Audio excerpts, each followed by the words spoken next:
Imagine the most powerful people you know, your own family, are telling the world you're crazy to cover up a crime. Do you stay silent and let them destroy your name? Or do you risk everything to tell the truth? This was my reality. My name is Eleanor Rhodes, but everyone in Washington, D.C. calls me Ellie.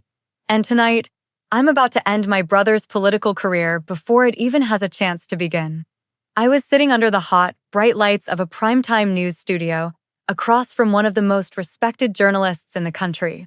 A faint, silvery scar just above my temple was the only visible sign of what had happened 3 months ago. The official story, the one my powerful family had carefully crafted, was that I'd had a dizzy spell and taken a bad fall backstage at a television studio. The host leaned forward with practiced sympathy. "Ellie, before we get to the policy discussion, how are you feeling after your accident?" I took a breath, looked past her, and found the lens of the main camera. I spoke not to her, but to the millions of people watching at home. "Thank you for asking, Margaret," I said, my voice perfectly steady. "But it's important we start with the truth. It wasn't an accident. It was an assault." The host's jaw dropped. "My brother, Nathan Rhodes," I continued, "assaulted me in a fit of rage. And my family, the Rhodes political dynasty, orchestrated a cover-up." This wasn't just another political interview. This was the live, televised beginning of one of the ugliest family revenge stories this city had ever seen. I knew that in that moment, I was burning my old life to the ground.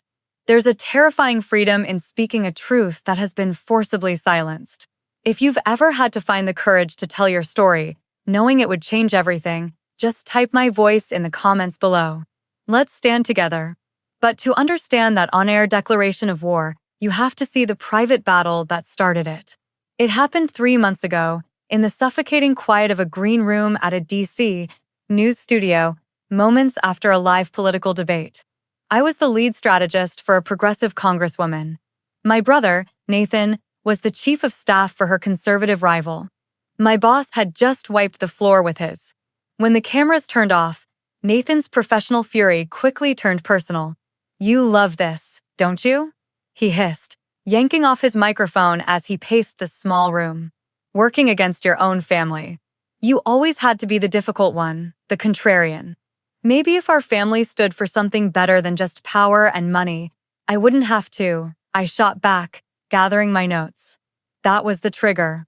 The fresh humiliation of his political loss, mixed with what he saw as my ultimate betrayal, made something inside him snap. He lunged forward and shoved me, hard. It wasn't a sibling squabble, it was violent. I stumbled backward, my head cracking against the sharp glass corner of a coffee table. A sickening wrench in my shoulder as I crumpled to the floor. For a moment, all I could see were stars. Then, I saw the look on his face, not remorse, but pure, panicked fury. He was the golden child, the family's great political hope, and I was the scapegoat for all his failures. This dynamic is poison, and it's painfully common. Let me know. Were you the golden child who could do no wrong, or the scapegoat who is blamed for everything? Type golden or scapegoat in the comments. I want to see the balance of us out there. The sound of my head hitting the glass table was followed by a sharp knock on the green room door. "Everything okay in there?" A producer's voice called out, laced with concern. In that split second, I watched my brother's panicked rage get swallowed by the cold, reptilian instinct of our political upbringing. The cover-up machine began to whir to life.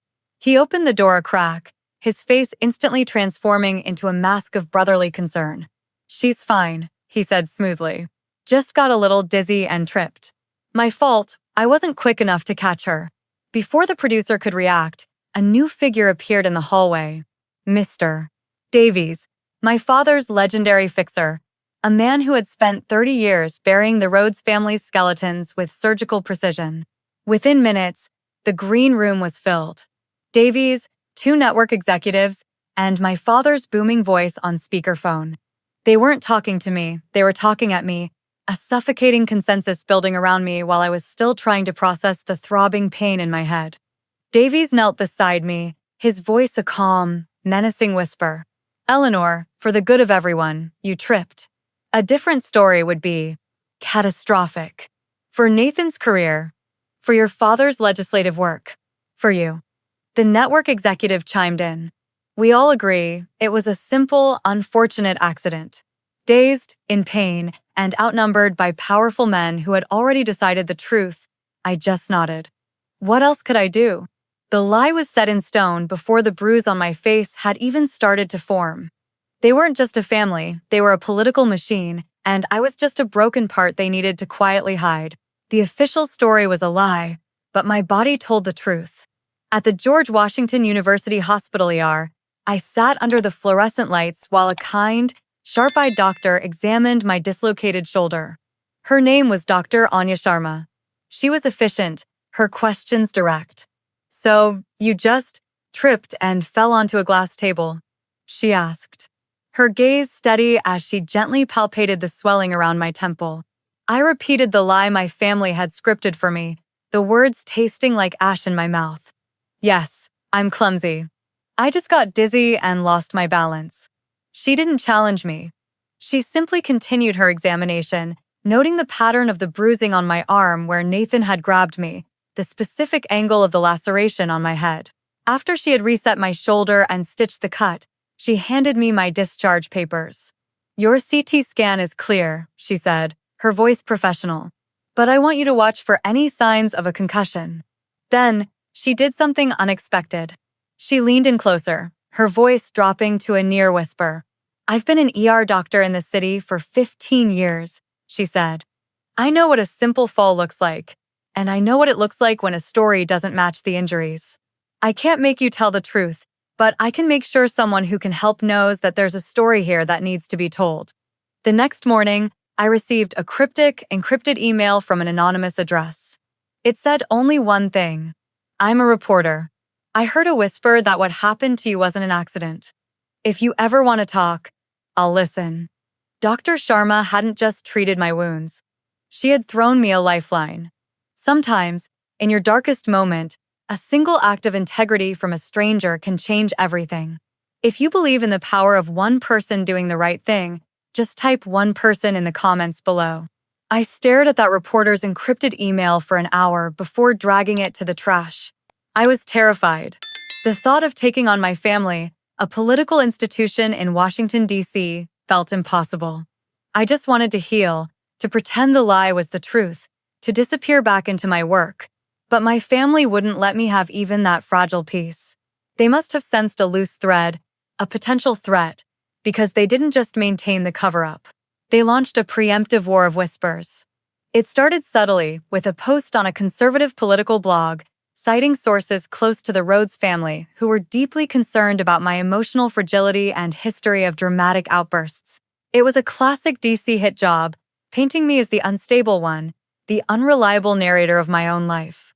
My mother worked the phone lines, playing the part of the heartbroken matriarch to her network of powerful political wives. We're so worried about our Ellie, she'd sigh into the phone. The pressure of this city. It can do things to a person. It was a masterclass in concern trolling. Nathan was more direct. He had a quiet word with my boss's chief of staff, expressing brotherly concern that my personal struggles might be impacting my professional judgment. They weren't just covering up an assault. They were actively, systematically assassinating my character, building a cage of lies around me to ensure that, if I ever decided to scream, no one would believe the sound that came out. The message was brutally clear. Stay silent, or we will destroy your credibility, your career, and your name. To understand why they would resort to such a vicious smear campaign, you have to understand the roles we were cast in from the day we were born. In the grand political theater of the Rhodes family, my brother Nathan was always the star, and I was the supporting character whose primary job was to make him look good, no matter the cost to myself. Nathan was the golden child, groomed for a life on the national stage. Every football trophy, every debate team victory, was treated as a testament to the Rhodes legacy. His transgressions, a DUI in college that was quietly erased by our father's fixer, a series of youthful indiscretions were never spoken of. His ambition was celebrated as strength. His ruthlessness was called leadership potential. He was the family's prize investment, and we were all expected to protect that investment. I was the scapegoat. My achievements as a writer and strategist were treated as quirky, inconvenient hobbies. My decision to work for a progressive congresswoman from the opposing party was seen not as a principled choice, but as a deliberate act of family betrayal. I was the family's conscience, the one who asked uncomfortable questions at dinner, the one who was too sensitive or too idealistic. My role wasn't to succeed on my own terms. It was to absorb the family's dysfunction and never, ever outshine my brother. The assault in that green room wasn't just about him losing a debate. It was his rage at me for stepping out of my assigned role. By winning, I had stopped being the supportive sister and had become a successful rival. His violence was a brutal, desperate attempt to put me back in the scapegoat box where he felt I belonged. The whisper campaign was working. I could feel the ground shifting beneath me at work and see the pity in my friends' eyes. I was being isolated, being painted as a ghost in my own life before I'd even spoken a word. I was close to breaking, to just leaving DC and letting them win. And that's when the reporter from the encrypted email, Marco Diaz, found me. He approached me at a small coffee shop in Adams Morgan, a place I went to feel anonymous. He didn't come with a camera or a microphone, just a laptop and a quiet, steady intensity. "I'm the one who emailed you," he said. "I got a tip from an ER doctor, but I found something else I think you need to see." He turned the laptop around. On the screen was a chain of emails leaked from a source inside a high-powered DC public relations firm. It was a strategy document outlining the entire smear campaign against me, commissioned and paid for by a private fund linked to my father's office. It had talking points, lists of friendly journalists to leak to, and phrases to use, like history of emotional issues and unfortunate family tragedy. It was irrefutable proof. They weren't just reacting, they were actively hunting me. Staring at their cold, calculated plan to professionally and personally destroy me, my fear was finally burned away by a white-hot rage. Silence was no longer self-preservation. It was a slow suicide. I closed the laptop. "All right, Marco," I said, my voice low but firm. "Let's talk." There's a breaking point when you realize keeping the peace is just another name for letting the abusers win. If you've ever had that moment where you knew you had to fight back, no matter the cost, just type "fight back" in the comments. We're a community of fighters here. My alliance with Marco wasn't the typical relationship between a journalist and a source. I didn't just hand him my trauma and pray he'd get the story right. I'm a strategist. I've spent my entire career crafting public narratives and winning media wars for other people. Now, I was running the most important campaign of my life, the systematic dismantling of my brother's political future. In the safety of a friend's borrowed apartment, we turned a whiteboard into our battlefield. I mapped it out just like any other political campaign. We had our target, our opposition research, and our key demographics. We don't drop the whole story at once, I explained to Marco, who watched with a mix of surprise and professional respect. A single story is a flash fire.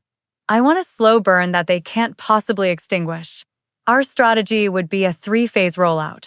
Phase 1. Discredit their narrative. We would first leak the irrefutable proof of their smear campaign, the PR firm's strategy document. We had to prove to the world that they were liars before we told them what they were lying about. Phase 2. The human element. We'd release the sworn affidavit of a makeup artist who witnessed the assault, a neutral third party. Phase 3. The final blow. The irrefutable evidence, the secret audio recording, and finally, my on-the-record, primetime interview. This wasn't just a quest for justice. It was a calculated media operation. Marco was the investigative firepower, verifying every detail and using his network to plant the stories. I was the campaign manager, controlling the timing, the messaging, and the optics.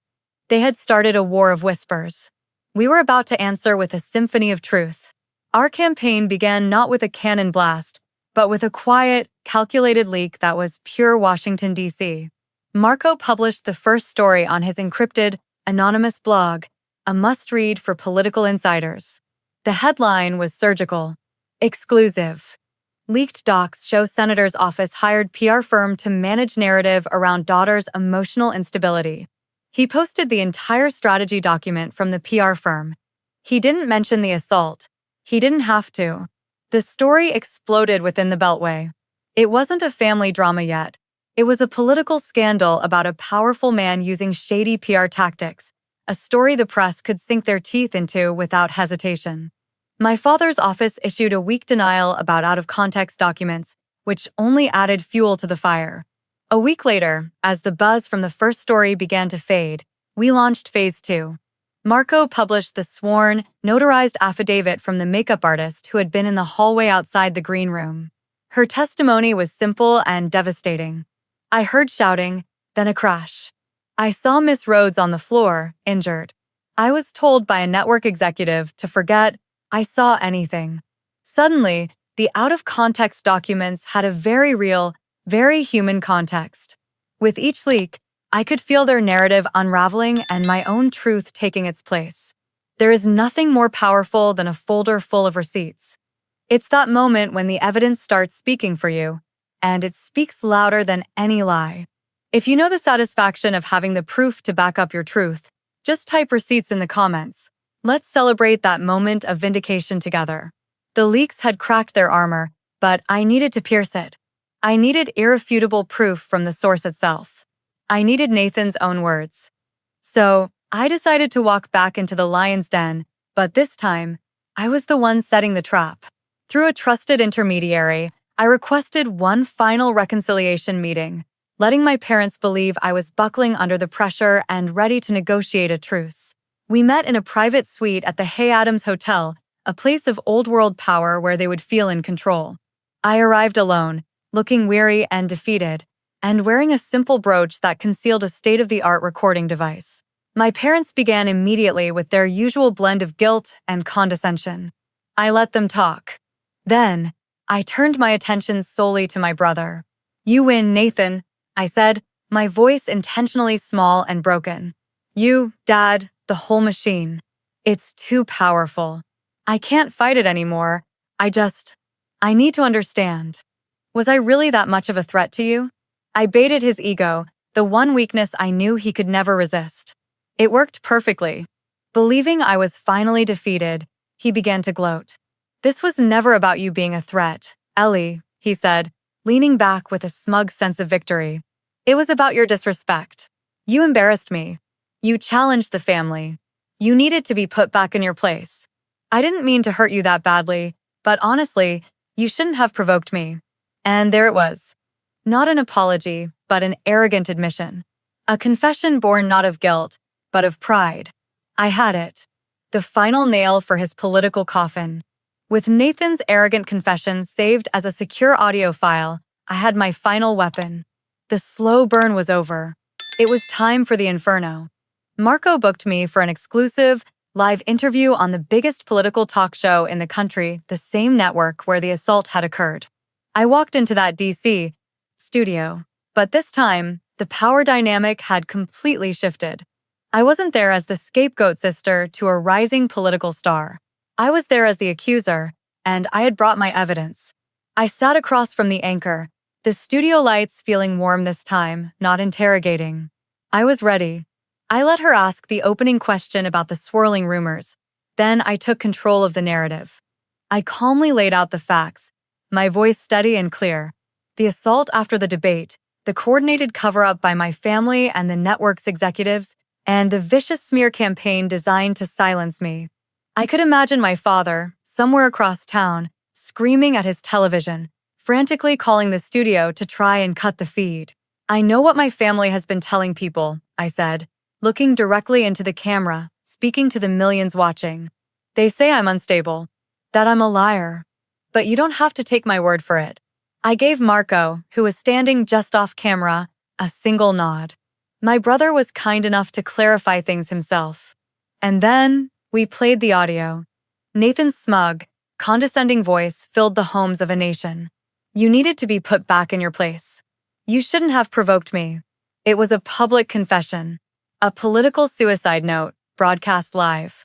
In that moment, the Rhodes dynasty imploded. Checkmate. The interview was a political earthquake in Washington, D.C. The fallout was immediate. Nathan's career vanished overnight. He became a pariah. My father announced he would not be seeking re-election at the end of his term. The powerful Rhodes machine had ground to a halt, choked by the truth it had tried so desperately to conceal.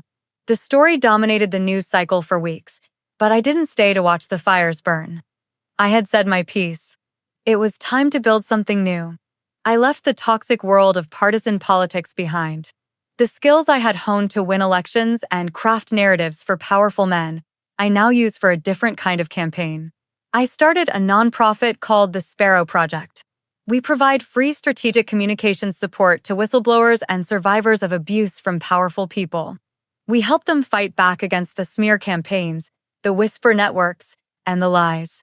We help them write their own story and tell it to the world. I spent my life writing speeches that gave power to other people's voices. This entire, painful journey, this ultimate family revenge story, taught me the most important lesson of my life. The most powerful speech you will ever write is your own truth. It doesn't have to be perfect. It doesn't have to be eloquent. It just has to be yours, spoken in your own voice. When you find the courage to finally speak it, you don't just get justice, you reclaim your power. Thank you for listening to my story. If you believe that your own story is your power and that speaking your truth is the ultimate act of freedom, then I invite you to subscribe. Join a community dedicated to amplifying the voices that deserve to be heard.